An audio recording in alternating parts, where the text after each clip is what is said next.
छत्तीसगढ़ में मानसून की एंट्री के साथ ही बीमारियां काफ़ी ज़्यादा बढ़ गई हैं और इन बीमारियों में डायरिया, मलेरिया जैसी बीमारियां लोगों के घर घर तक पहुंच गई हैं और अब इन बीमारियों की वजह से कुछ मौतें भी हो गई हैं, जिसकी वजह से स्वास्थ्य विभाग पर काफ़ी ज़्यादा बड़े सवालिया निशान भी खड़े हो रहे हैं।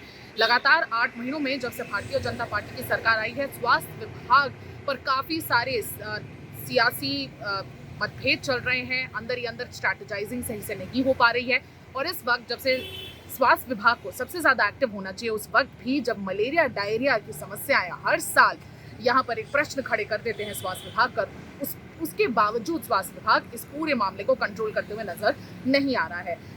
दिशा निर्देश दे दिए गए हैं सारे अधिकारियों को, लेकिन उसके बावजूद 10,000 मामले मलेरिया डायरिया के आ चुके हैं। उस पर स्वास्थ्य विभाग एक्चुअली क्या कर रहा है, इस पर सबसे बड़ा निशान खड़ा हो रहा है। नमस्कार, जय जौहर, मेरा नाम सुनीति पटेल है और मैं आप सभी का स्वागत करती हूँ छत्तीसगढ़ राउंडअप पर। और आज हम स्वास्थ्य विभाग पर ही सवाल खड़े करेंगे और क्यों भी ना करें, क्योंकि डायरिया मलेरिया की ये जो परेशानियां हैं, ये गांव देहात में सबसे बड़ी परेशानियां बनकर उभर जाती हैं जैसे ही मानसून की एंट्री होती है।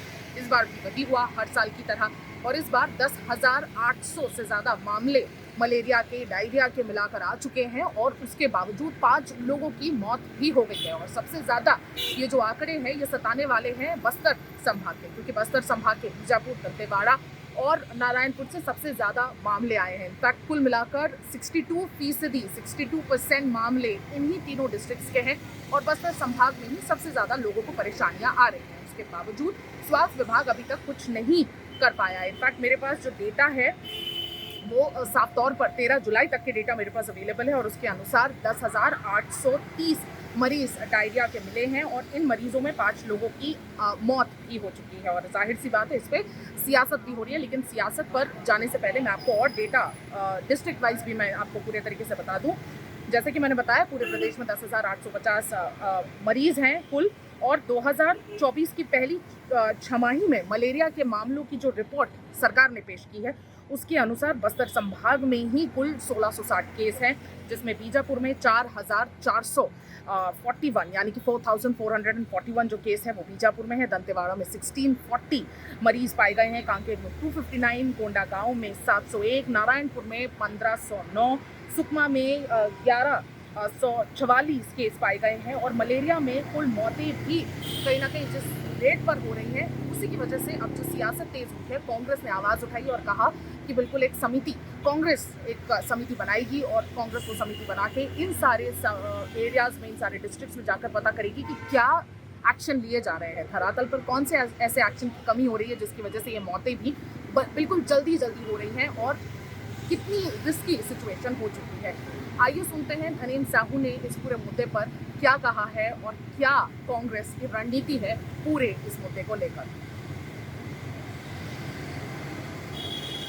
जी बिल्कुल, कांग्रेस ने तो अपने इंटेंशंस क्लियर कर दिए हैं कि एक समिति बनाई जाएगी और वो जगह जगह जाएंगे, धरातल पर कौन सी कमी हो रही है उसको हाईलाइट भी करेंगे, रिपोर्ट पेश करेंगे और वो रिपोर्ट भी जाएगी यहाँ पर दीपक बैद जो पीसीसी चीफ है उनको पेश की जाएगी और उसके बाद एक्शन लिए जाएंगे। अब श्याम बिहारी जायसवाल, जिनका ये संभाग है, वो अपने आप को डिफेंड करते हुए नजर आए और कहा कि जितने भी नेसेसरी इंस्ट्रक्शंस हैं वो अधिकारियों को दे दिए गए हैं और पूरी से पूरी कोशिश की जा रही है कि इसे कंट्रोल में लाया जाए। लेकिन उसके बावजूद कंट्रोल में क्यों नहीं आ रहा है, ये जब सवाल उनसे पूछा गया तो किस तरह से बचते नजर आए श्याम बिहारी जायसवाल, ये भी देखिए।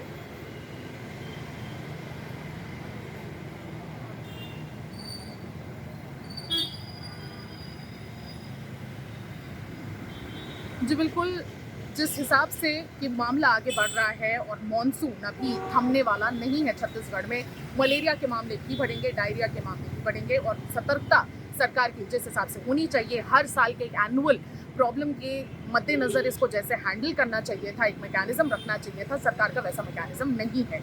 आने वाले मॉनसून सत्र में कांग्रेस इस मामले में श्याम बिहारी जायसवाल को घेरते हुए नजर भी आएगी, लेकिन सरकार इस पर कितनी सतर्क है ये तो बात साफ हो ही गई है, क्योंकि मैकेनिज्म इसका तैयार नहीं था। श्याम बिहारी जायसवाल बहुत साफ तरीके से बचते हुए भी नजर आ रहे हैं, लेकिन जो नुकसान है वो एंड कंज्यूमर यानी कि जनता का ही होता है। ऐसे में किस तरह से आगे सरकार बढ़ेगी ये देखना खास होगा। आज के लिए बस इतना ही। मुझे और मेरे वीडियो जर्नलिस्ट राघवेंद्र पांडे को विदा दीजिए, कल मैं फिर हाजिर होंगी, तब तक के लिए नमस्कार, जय। बड़ा दुर्भाग्यजनक स्थिति है प्रदेश में। कोटा केबिन में भी हमारे छात्रों की वहाँ पर मृत्यु हुई मलेरिया की से, और पूरा प्रदेश में एक तरह से मलेरिया फैला हुआ है। एहतियात के जो उपाय करने चाहिए बारिश के पहले ही, अक्सर दूषित जल पीने से या अन्य और गंदगी से ये मलेरिया फैलता है।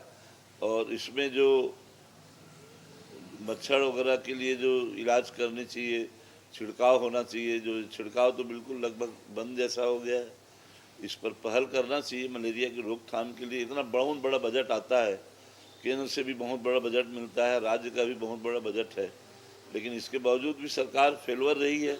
ऐसे महत्वपूर्ण स्वास्थ्यगत विषयों को बहुत ज़्यादा प्राथमिकता से सरकार को देनी चाहिए, और जिसमें ये सरकार पूरी तरह से। मैं बता दूं, जब 2018 में हमारी सरकार आखिरी कार्यकाल था, उस समय हमारे यहाँ छत्तीसगढ़ में 1000 में 11 लोग मलेरिया से प्रभावित, जो स्टैंडर्ड आंकड़ा है भारत सरकार का। और जब 2023 में हम लोगों ने सत्ता संभाली, उस समय तक का मलेरिया का मानक 1000 में प्रति 33 व्यक्ति है। तो कांग्रेस के कार्यकाल में 3 गुना ज़्यादा मलेरिया बढ़ा है। और हम लोगों ने जो करीब 44 1000 में होता था, उसको हम लोगों ने समूल नाश किया। सरगुजा को मलेरिया मुक्त किया, मैदानी क्षेत्र को मलेरिया मुक्त किया 15 सालों में। लेकिन बस्तर के कुछ जिले रह गए थे, 2-3 जिले, लेकिन आज बढ़कर 5-7 जिलों में इसका प्रकोप है।